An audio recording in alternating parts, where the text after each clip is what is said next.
So I'm going to talk today about teaching and experience in ancient Greece, notes and on orality and pedagogy in Plato and his Neoplatonic interpreters. Ever since I became able to read ancient texts, whether in Greek or Latin or Arabic, I have unconsciously adopted the habit of reading them out loud to myself whenever possible. I don't think I ever deliberately set out to do this because of theoretical considerations. It just seemed to be the natural thing to do. It wasn't until my wife started to refer to this practice of mine as praying, as in when a guest would ask, what's that noise coming from downstairs? And my wife would reply, oh, that's just Mike praying. Not until then did it dawn on me that my practice was, and still is, a bit weird. Obviously, in modern Western culture, reading is almost always a solitary and silent occupation, and it would never occur to me to read an English language text out loud to myself. Why then do I naturally and unreflectively tend to do so when reading Plato in ancient Greek, for instance? In what follows, I'll try to make my motivations clearer both to you, my audience, and to myself. I think the answer must be that at some pre-reflective level, I'm making at least two assumptions. In the case of Plato, for instance, my first assumption is that I assume that his dialogues were intended to be read out loud, or perhaps even performed as kinds of dramas. There are good historical reasons for believing this, as we shall see a little later on. Second, I assume that if I did not read them out loud, I would be missing something. Now, why do I believe that? Well, I guess I must have always supposed that reading ancient Greek texts in general, and Plato in particular, in translation, no matter how good that translation may be, is just not the same thing as reading Plato in the original language. By sticking to translations, one misses something. One fails to grasp certain aspects of the meaning of the text. But what might that something be? That's something that I was missing when I read Plato, for instance, only in translation, but which I began to gradually perceive as my knowledge of these ancient languages gradually improved. Well, for one thing, the more Greek one learns, the more one becomes aware of the multiple resonances, connotations, and levels of meaning that Plato's choice of words contains. This is part of what makes him such an inexhaustible writer. One can read any one of his dialogues again and again for a lifetime and still discover new levels of meaning on every occasion. But apart from these lost nuances, however, the element of meaning that is always lost in translation must have something to do with the cadences and rhythms of the ancient language in which a given text was written. The Greeks were well aware of the proximity of language to music, so much so that they wrote long, complex treatises on meter and rhythm in the spoken and the written word, not only in poetry, but also in prose. They were firmly convinced that, like the different kinds of music, so the various rhythmical and metrical patterns of speech had a direct influence on the cognitive and moral faculties of their listeners. That's what we see that in Book 3 of the Republic, for instance. Plato knew that certain linguistic phenomena, carefully chosen words, and well-turned phrases could have a pedagogical effect on the listener, that could not be explained by rational factors alone. Now today, whereas many modern scholars of philosophy tend to focus on the rational validity or lack of such validity of the arguments Socrates uses in his discussions, Plato himself knew that there was more to philosophical dialogue and teaching than just valid reasoning. In his dialogue, the Charmides, for instance, Plato has Socrates promise to cure the handsome young eponymous character's headache using what he calls an incantation, epode in Greek. So in Charmides 156t, Socrates says, if the head and the rest of the body are to be well, you must begin by treating therapiuein, the soul. And the cure of the soul must be carried out by the use of certain incantation, epoidoistisi. And these incantations are beautiful logoi. And by means of such logoi, moderation, sophrosune, comes to be within the soul. And once moderation has made its way in and is present, then health is easily imparted, not only to the head, but to the rest of the body. So here, Socrates is promising that he's going to be able to cure Charmides' headache by treating his soul.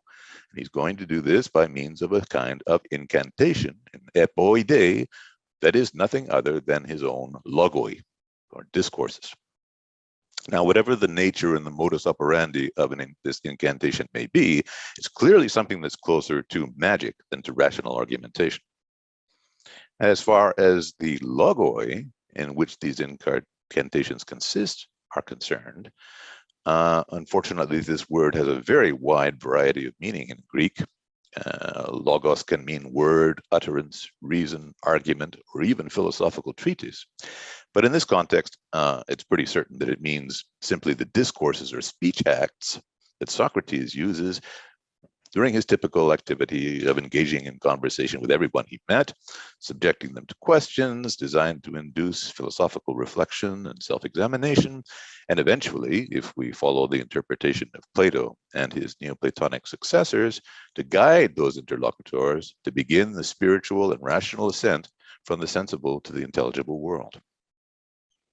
So, for Plato, logos, which I can translate by speech, as used in the context of a philosophical dialogue, as practiced by Socrates and dramatized by Plato, can have an effect on its listeners that is greater than mere conviction as generated by persuasive rational arguments.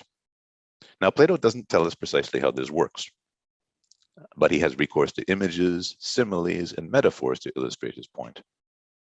In the effects they have on their listeners, Socrates' logoi are similar to the sting of a manta ray or a horsefly, or, as we've seen, to a sort of a kind of a magical incantation. Like the erotic madness Plato describes in the Phaedrus, however, or the ecstatic spiritual sense powered by Eros that's described in Diotimus' speech in the Symposium, such logoi can have an effect on the listener that shakes her to her very foundations and can lead not just to rational assent to a proposition or the conclusion of an argument, but to a transformation of the interlocutor's way of life, and hence of her entire mode of being. According to Pierre Hadot, the goal is to make one able to be, to exist in a way that's more intense. Thus, according to Plato, when an ancient Greek listened to Socrates and participated in a discussion or dialogue with him, the logoi which the interlocutors exchanged in such a dialogue affected them in a way that included, but at the same time transcended, purely rational and cognitive considerations. However Plato thought this worked, this must necessarily have involved, on the one hand, the rationally formulable propositional content of the logoi uttered by a teacher like Socrates. On the other hand, however, and inseparably, this effect must have involved the form of those logoi as well, the sounds of these speech acts when pronounced, their rhythm, the cadence of their pronunciation. It follows that the transformative effect of the exchange of philosophical logoi in an ancient Greek philosophical school cannot be adequately reproduced by merely translating their propositional content into another natural language or into the formulae of modern symbolic logic, as is often done today. Such translations are, at best, the mere scaffolding or lifeless skeleton of the living organism, which Plato considered the logos to be. Now, what held true of this interpersonal exchange of living logoi in ancient Greece may also hold to some extent for those of us who read those ancient texts today. The French scholar Pierre Hadot has stressed that we seek to understand ancient philosophical texts in general, and those of Plato in particular. When we do so, we often fail to take into account that in antiquity, what we refer to as a book was something quite different from the books we read today. Not only were books in antiquity meant to be read aloud, but they were primarily intended to remind the reader of what she had already learned from direct face-to-face oral instruction. This had important consequences for the structure and form of ancient writings. The rhythm and sonority of the text, as we've seen, were intended to produce specific psychagogic effects on the readers. According to Hadot, an ancient book, quote, has no meaning in itself, but only within the living praxis from which it emanates or for which it was intended. In other words, one cannot, as is often done in contemporary philosophical studies, merely take a few sentences out of a variety of Platonic dialogues, analyze their logical validity, and then claim that one has, quote, studied Plato in any but the most superficial sense. At least since the time of the Sophists and Socrates, Pierre Hadot believes, philosophy was intended to form, to mold, and to transform human beings rather than to inform them. This primacy of orality, according to Hadot, explains why ancient philosophical instruction primarily assumed the form of a dialogue. Because, and here's I quote Hadot again, only the living word in dialogues and interviews pursued over a long period of time can carry out this task. It follows then that the written work is a mere echo of or complement to oral instruction. For Plato, as Hadot reminds us, the written work engenders in its reader only a false knowledge, a ready-made truth. Only living dialogue is formative. Such living dialogue can best be pursued among a group of like-minded friends. In contrast, the purpose of writing books was, to quote Hadot again, to prolong the action of language, la parole in French, in time and space, thus enabling the memory of events and ideas to be preserved for future times. Nevertheless, the written Platonic dialogues, as we have them today, are merely a distant echo of oral teachings intended to make the latter known. They were, writes Pierre Hadot, a game that imitates the amusement which the gods derived by creating the world. In the absence of the face-to-face contact, and living exchange of dialogue that was constitutive of the master-disciple relationship, the Platonic dialogue acts at a distance, but much less effectively than living language or speech. So for Plato, face-to-face instruction in a philosophical setting among friendly interlocutors, all of whom are motivated only by a sincere desire to achieve a vision of the truth, which will transform them and allow them to live a more authentic and intense existence, is clearly superior as a method of teaching to merely reading books. The living logos, spoken by a skilled and experienced philosophy teacher and heard in a disposition of openness by the student, has a kind of uniquely formative power that cannot be matched by other means. Yet how does this process of teaching and learning, work according to Plato and his successors? Plato himself is notoriously reticent on this subject. He's happy to tell us what teaching is not. The transfer of knowledge from teacher to student is not a merely mechanical transfer of one kind of substance, knowledge, from one location to another. As he says in the Symposium, Socrates sat down talking to Agathon, and he said, "How fine it would be, Agathon, if wisdom were the sort of thing that could flow out of the one of us who is fuller into him who is emptier, by mere contact with each other, like water can flow through wool from the fuller cup into the emptier." So for Plato, teaching is not just the transfer of rationally formulable information from a more to a less knowledgeable person. Instead, it can't be separated from the Socratic notion of maiutics. Socrates himself, as we know, likes to portray himself as a midwife who, far from inserting new knowledge into his students, merely assists them to give birth to the knowledge with which they are already, as it were, pregnant. Now, this metaphor is in turn based on the idea of learning as memory or recollection, anamnesis in Greek, according to which learning is merely the remembrance, the calling to mind, or the recollection of knowledge. Now, according to Plato's metaphysical scheme, this perfect knowledge is the one which each soul already enjoyed when, before its incarnation in a human body, it accompanied the chariots of the gods in their journeys around the world of intelligible ideas. And during this journey, the soul was able to feast its eyes on the direct vision of truth itself, beauty itself, and so forth and so on. However, once they come down to earth, in order to be incarnated in a body, our souls are afflicted by forgetfulness of these primordial visions of the truth. Yet, we still have vestiges of these visions present in the form of dim traces that can be revived and reactivated by the words of a skillful teacher. And we can see this in the example of the young slave remembering the principles of geometry in the Meno, for instance.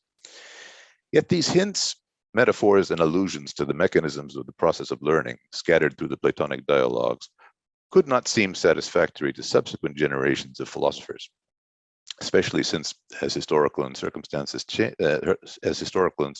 circumstances changed over time in the Greco-Roman world, the context of teaching changed as well.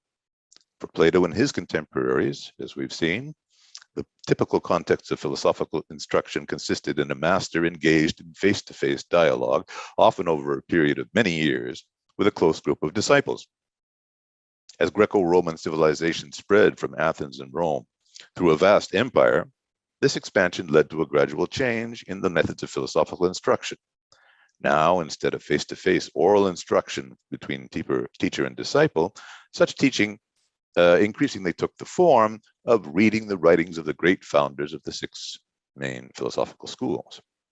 So now, at this stage, instead of, or in addition to, hearing the words of the master and engaging in dialogue with him, teaching came to take the form of commenting on the texts written by the founders of the various philosophical schools.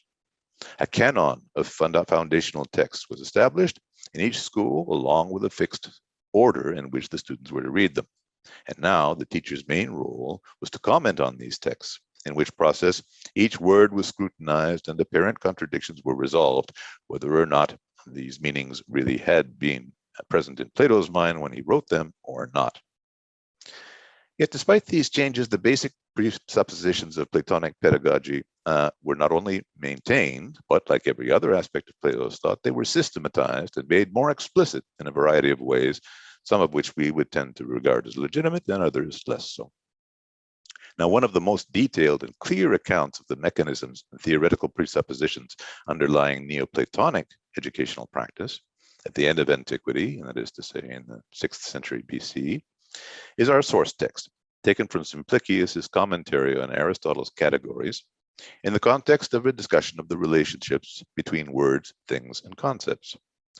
As Simplicius explains, when our souls are in the intelligible world, there is no distinction between words, concepts, and realities.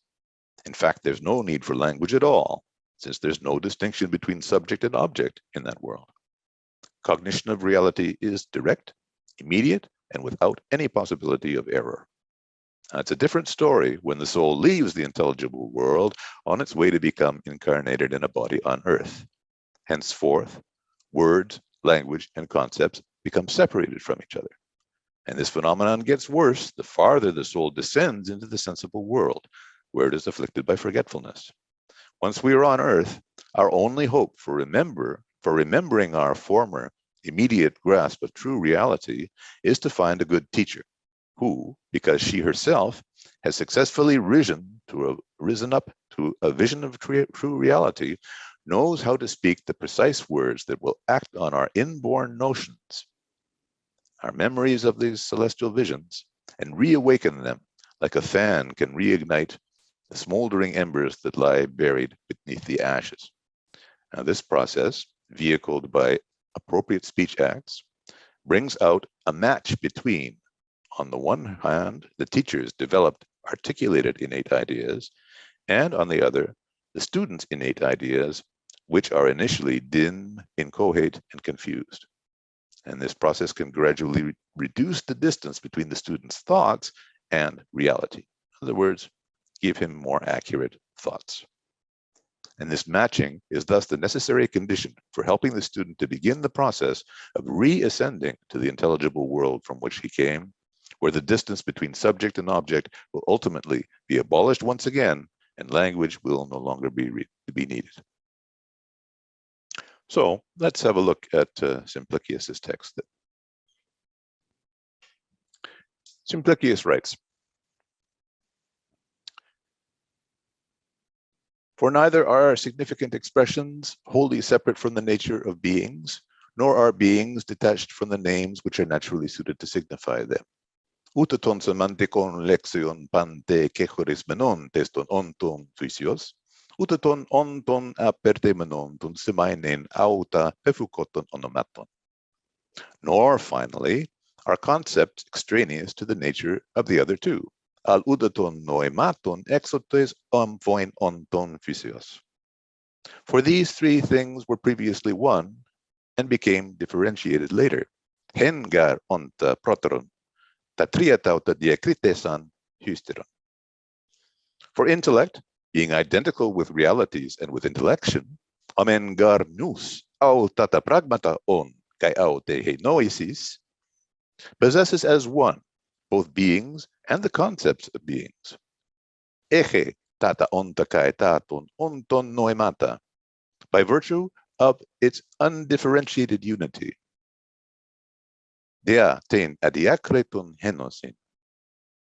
And there, that is to say, in the intelligible world, there is no need for language, kai phones eke uden chrea. For the soul, when it is turned toward the intellect, possesses the same things as the intellect in a secondary way. Psyche de pros men nun estramene, ta auta deuteros echei.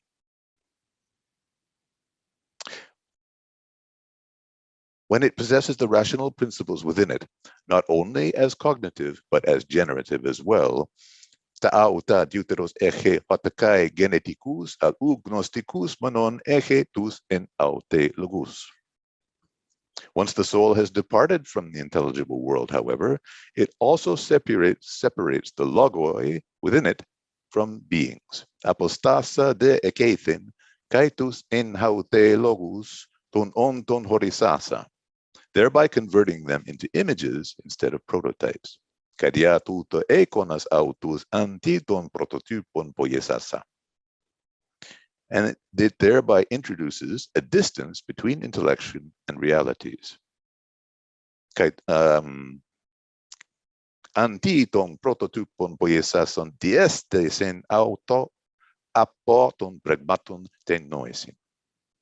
This is all the more true the further the soul has departed from its similarity to the intellect. Kai tosutoi malon, hosoi kai tes proston nun homoiotetos apeste. And it is henceforth to project concepts that are consonant with realities. Kai loipon agapai, synphonatois pragmasin probalestai tanoemata. When, however, the soul has fallen into the realm of becoming and has become filled with forgetfulness, pesusa de esgenesin kai lethes anaplestesa, it requires sight and hearing in order to be able to recollect. Ede ete men opsios, ede ete de acoes, prosanamnesin. For the soul needs someone who has already beheld the truth. Deitai gar tu ede tethe amanu. Who, by means of language uttered forth from the concept, also moves the concept within the soul of the student which had in the meantime grown cold. Tein elethian diaphones, apotes enaios proferomenes, kinuntos, kai tein en aute teos apetsumenen enoian. This then is how the usefulness of language arose. Kai hutos hetes phones ageneta crea. On the one hand, it strives immediately to assimilate itself to notions, prosehos men tos noemasi exomoiustais piuduses, while on the other, by means of them, it adjusts to realities and becomes of one nature with them. De eke non kai tois pragmasin f armatuses kai symphomenes pros auta. In order that the words might not be spoken in vain, as in the case of the meaningless word blituri, hiname maten haiphonai leguentahos per heblituri, but might rather set in motion within the listener those concepts which are similar to the kinetic notions. Ala kinoien en poi akuonti tas homoias tais kinetikais noesisin. For intellections which proceed forth from other intellections also set in motion immediately the student's intellections. Apagar noesion pro iusai noeses kai autai kinusoi prosejos kai synaptositas tus mantanontos tais tus didascontos. And they join the student's notions to those of the teacher by becoming intermediaries between the two, mesotetes amphoin genomenai. When intellections are set in motion, in an appropriate way, they adjust themselves to reality. Haide noesis oikeos kinetesai epharmotusi tois pragmesin. And thus there comes about the knowledge of beings, and the soul's spontaneous desire is fulfilled. Kai hutos genetai, eton onton gnosis, kai autophues erostes psyches apopimplatai. Thank you very much.